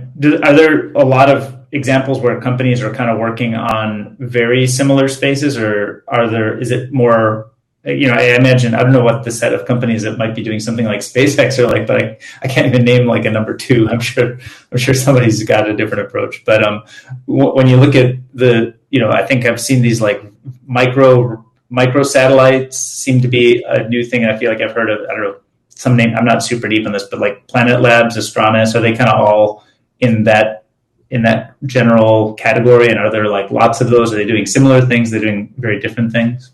For the most part, so like for example, it kind of splits for the most part between satellites and launch. So, and then there are some crossovers. So like Rocket Lab would be another commercial launch provider that has a somewhat usual cadence.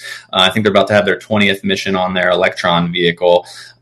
They are also getting a little bit into the space systems world now, producing satellites and stuff like that. But for the most part, right now, the industry is somewhat segmented between launch and small sats. But yeah, there's definitely, but it kind of goes back to what you were asking about earlier with the culture aspect, is like everyone still knows each other. And so it's like intramural softball. Like we still, like, even if this company or that beats us to orbit, we're still like cheering and like, we'll call up that company and be like, talk a lot of trash to them. But at the end of the day, it's still a high five. That's awesome. Yeah. One thing that Blake mentioned was in his approach was just like, this idea of looking 50 years down the line, like dreaming, what do you want to be able to be possible, and then working backwards from there. And it seems like that's like a wonder and like a curiosity and excitement that a lot of you guys in this space definitely seem to share. And I kind of wonder what that is for you, like wildest dreams, looking out decades into the future. I'm sure day to day you're very focused on like highest margin, let's get this thing out there. But what crazy things do you think could or should be possible? Yeah, I think, the direct answer is I think anything really is possible. maybe that's the fault in the DNA. But so I think interplanetary. I think we'll have regular interplanetary activity before in our lifetimes. We won't have interstellar stuff going on until either new physics are found or engineering like greatly increases at the system level. But to answer your question, I think the highest aspiration of Varda, for example, would be an industrial park in orbit. So a solar industrial complex is kind of the goal, where we have routine material coming back in, kind of like on a semi truck. It's boring. People don't even think about it anymore because it happens so frequently, and it's just industry is now off the surface of Earth. And then, like, if we have a fully operational industrial park in orbit, which sounds a little crazy, but at the same time, like the hardware technical roadmap to there is like everything has kind of been done. It's just put all the pieces together now. And then, but once you get there, things like asteroid mining don't sound crazy anymore, or trips to lunar mining stuff doesn't sound as crazy anymore because you've already got a lot of the infrastructure and the fundamental capability up there. Is the energy a lot cheaper with solar? Like I assume solar efficiency is a lot better there when you don't go, don't have to have solar panels on the Earth's surface relative to up in space. Is that a major factor for how kind of maybe efficiency or margin works? Unfortunately, no. It's kind of a wash, and because on Earth, the biggest thing I think to avoiding or for solar panels being everywhere all the time is clouds, obviously, but also dust. Like cleaning them off is a significant problem, engineering endeavor actually. But in space, you don't have either of those problems, but you do suffer degradation much faster from radiation. So it's basically a wash. Like as far as what's moving the needle from bringing industry from the surface of Earth to space, that stuff's kind of in the noise. Got it. Yeah. I saw that Max had a question. Yeah. What do you think China is doing ahead of the U.S. in terms of commercial use in space? Good question. I don't know. They aren't as publicized. So yeah, that's. I'm sorry. I have no good information there. I don't know of anything in the commercial sector. They certainly launch a lot. yeah, I'm sorry I don't have any good insights there. Yeah, no, I think everything is so nascent, and especially like what you just talked about in terms of international collaboration being like so early. I'm really fascinated to see what will emerge to come for sure. Yeah. And like one thing I was also struck by was I think I read Delian tweeting about the fact that the more you do, like if you can build what you're saying in space, like people find it more viable and attractive and realistic to be building stuff up in space. Therefore, more humans get up in space. And then like you unlock all of this sort of like more social or cultural type stuff going on that people think of, like, oh, let's build homes on Mars or whatever. They never think about, let's start with like manufacturing industrial components in space as a route to get there or to get more resources funneled there. But I think that's a really interesting like second order kind of way of thinking about that whole ecosystem. Yeah, absolutely. I kind of like it because it's less sexy than tourism, but it's also clearly going to come first. You know, everyone kind of is trying to leapfrog to tourism, and it's like the analogy I use is you know, kind of like SpaceX is kind of like the railroad. So now you can travel there, but you definitely had oil fields and industry. Then you have Hilton hotels at an actual destination. So that infrastructure is a key component. Just like you said, so we just hired an analyst, super smart guy. So I'm going to steal the way he said it. He describes it as leaving breadcrumbs for the rest of society to also join us on our like ambitious quest. And it's actually very similar to exactly what you said. So you guys kind of had a mind meld there, I guess, without realizing it. But that's epic. But yeah, it absolutely. It's kind of like it's just bootstrap that simply allows the next thing that allows the next thing. And it's kind of like, you know, history does repeat itself a little bit. You know, outpost came first. That's your telecommunication. Yeah. Then transportation, then industry, then tourism, and it's just, you know. All right. How should we think about the time frames for that? Because I think if you look at sort of like the railroad analogy, there was much less capital going in. I mean, there was tons of capital going in, but also nothing like what we have, you know, today. At least my perception. I haven't done inflation-adjusted analysis, but but I mean, there's so much capital going into trying to like pull the future forward faster. Mm-hmm. Mm-hmm. And so is it something that just pushing on this thing harder, more people, more resources, are we going to get there a lot faster? Are we a couple years out to see the first stuff, or is this a decade, a couple decades? How do we think about timeframes in this? Yeah, absolutely. So I guess from the fundamental thing you brought up, it really is less of an engineering problem and more of a capital problem. And that's just shown by, you know, lunar missions have been done with much more basic technology than we have today. So there's kind of this, I guess this is kind of true for every industry where there's like the capability and then the margins where, okay, now there's this commercial, this intersection of commercial flourishing and what's the VC term for it? Cambrian explosion of new business, right? So, I think we're just starting to hit that now for space, and I think the reason. So we have an advantage in the space world, which is just the fact that everyone finds it. You know, it's exciting. Like, and so for that reason, people are willing to have that intersection cross a little bit earlier than it otherwise would have because it's just exciting. And so the margins, both from an investment perspective, are a little bit higher. But as far as time frame specifics, so for our first mission, that's 2 years. So Q1 of 2023. I think if we keep at our current rate and do well, we'll have the industrial park in orbit, fully operational. You'll see glimpses of it in 5 years. You'll see it'll become boring in 10 years, kind of thing. Mm-hmm. And then with that becomes okay. Now we can kind of take the next step outside of low Earth orbit. That's kind of the next threshold that people are. Like LEO is becoming, or low Earth orbit is becoming commoditized a bit. And so, what's the next place we can get to routinely? Is it the moon? Is it asteroids? Hopefully Mars. And once you get over that distance cusp, then I would imagine we'd have another kind of Cambrian explosion in that regime. So a couple years to get 15, 20 years, I think, is what I've heard. Yeah. So a couple years to get the. Oh, sorry. I just want to make sure I got this. No, go ahead. A couple years to get the first launch. Mm-hmm. About 5 years to have the space park operational, and that's when you'd kind of first be actually manufacturing and and delivering goods back and forth, and then 10 years to be boring. Is that?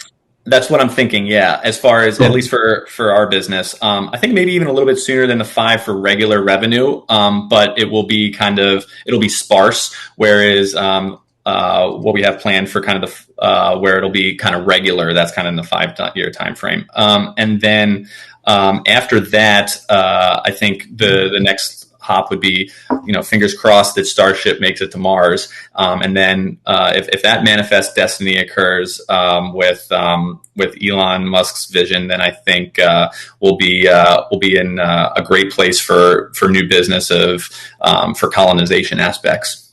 Right. What do you think a pioneer mindset looks like today? Like, what type of person is saying, "I want to be the first one to be on Mars"? Totally. Yeah, a slightly crazy one, I guess, but there's plenty of people like that. So yeah, I assume you're busy with Varda, so you probably can't do that from Mars as well as you can do it here. But if you weren't busy with Varda, would you consider that as a life path? Oh, I would totally go. I would want the return option. I think so. That's where I think there are like 3 types of crazy when it comes to going to Mars. There's the I don't even care about the reliability, just stick me on the rocket crazy. And then there's I'm not going anywhere near it crazy on the other side. And so and then there's like kind of buckets in between, and mine is like, I will go, but I would like a return slot. I would love to, continue interpersonal relationships with my friends and family. Right. That sounds very fair. I want to bring Max up also because he was actually here when Ray was telling us about Varda for the first time, and I know he had a couple questions. So, Max, go for it. Yeah, absolutely. Yeah, thanks for being with us, Will. I don't know how your family would feel about the no return there, but I think your dad might support it, but who knows? By the way, I know Mike Nunziata. I went to Cornell also, and cool. Yeah, I spoke to him a bunch, and just a great guy, and so definitely vibe with what you guys are doing. Yeah, nice. Space and Ithaca. So I love it, man. It's great. Yeah, real quickly, I guess like what you talk a lot about like being the manufacturer in space and creating like industrial warehouses and manufacturing like in space. Like, what do you think the first actual products like are in space that you can develop? Yeah, so we have a couple in the pipeline right now. I don't want to give away the secret sauce quite yet because, as we were talking about earlier, it's a nice like friendly competition in the small space world. But I'll hint towards it being material based. Awesome, yeah. That's super cool. I've got the like the Morgan Stanley like quantum like internet report like right over here, and I've oh my gosh, that's awesome. Well, that's something I was also going to ask was that for people who are interested but relative newcomers to this space, what kind of reading or resources or people do you recommend following to learn more, and what do you use to keep up to date? Sure. Yeah, absolutely. Let's see it's super dynamic. So I guess if always, whatever, so Elon Musk kind of has what's funny is like when I got hired at SpaceX, I didn't think he was crazy at all. Like that's how most engineers think when they get out of school. So like his and I wouldn't say his more boisterous comments, but like the comments of like how he thinks from first principles and why it makes sense to go to Mars, and all those are pretty spot on. And so I would follow him. What else would I read? Actually, so this is I've never actually really thought about it like this, but history really is because since we're in a way what we're doing commercially right now first is repeating what's already been done, but in a commercial way.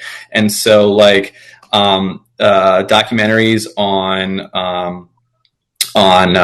any mission really is fascinating. It's like it's really motivating to me to know that a lot of the parts of our mission has been done before with a slide rule. And so it's like, it's no problem, right? So, but like, I would say to really know what's coming in space next is just look what happened and kind of repeat history a bit. Like from a commercial perspective, we're kind of in the government's 60s still. That's super interesting as an analogy. Yeah. I shared 7 of the best space documentaries you need to watch. Yeah. So, weekend watching. Yeah, my favorite space movie that I think is most accurate is Apollo 13. And so I would recommend that one for sure. I haven't, so some of them I would refuse to see because I know I just get frustrated sitting in the theater being like, that's not how that works. So I had problems getting through Interstellar. But yeah, Apollo 13 is good. The Right Stuff is another classic. And I mean, those are already in human space flight, and that just came into the commercial realm with did you guys if you didn't see yet, it was early in the morning, but the highlights from the Crew 2 launch earlier this morning. So we now have 10 human beings in space, so we're double digits right now as a species. Is that right? That's awesome. Wow. Mm-hmm. Yeah, they're on their way right now. There's a Dragon 2 on their way. Oh, awesome. Yeah. Cool. So cool. I know we're getting to the end of the hour that we discussed about hanging out and learning from you. But we like to often wrap with kind of a common question that we ask, and so I want to pose it. And the basics of the question are very simple, which are like, what are you most curious about these days? And it could be something like flippant and funny. It could be something serious. It could be related to your work. It could be related to space, or it could be something else. But what is it that you're kind of reading or thinking about or kind of double clicking on in your life? Yeah. So I've always been very fascinated with risk management. And this company is kind of is great in the sense that it's so stealing Mike's term actually is really the two biggest rules are kill risks and don't die. And I've always been really fascinated with risk management, and now kind of applying those fundamentals to the very specific instances that pop up in the company. And I'm very curious of how other founders have dealt with them, how other companies have addressed them.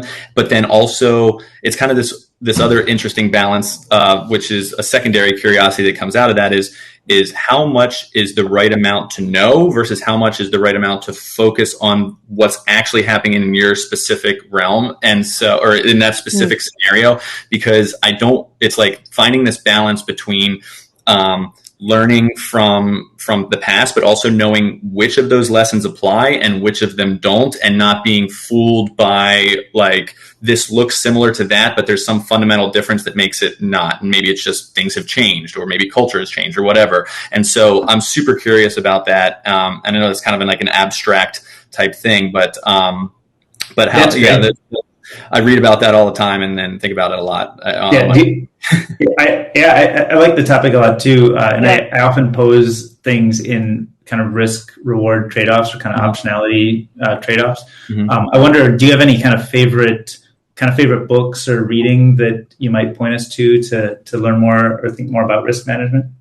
Yeah, let's see. What's interesting actually is that I can't think of one that's generic. They're all kind of specific. So the one that pops into my head first was by Michael Bush. It's called it's about airplane maintenance. So my hobby outside of work is flying and maintaining my little cozy Mark IV. That is awesome. What is it? It's aviation aircraft maintenance. Let's see. I just searched for Mike Bush on engines. Savvy. Oh, here we go. I found it. Yep, that's the one. And so that one's specific, obviously, to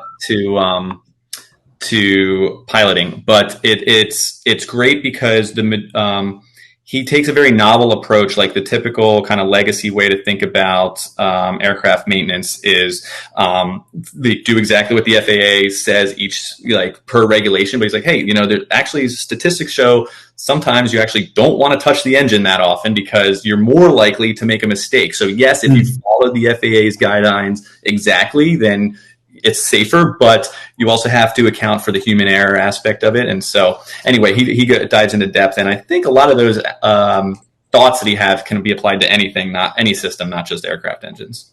All right. I noticed this one called Manifesto, a revolutionary approach to general aviation maintenance. Yes.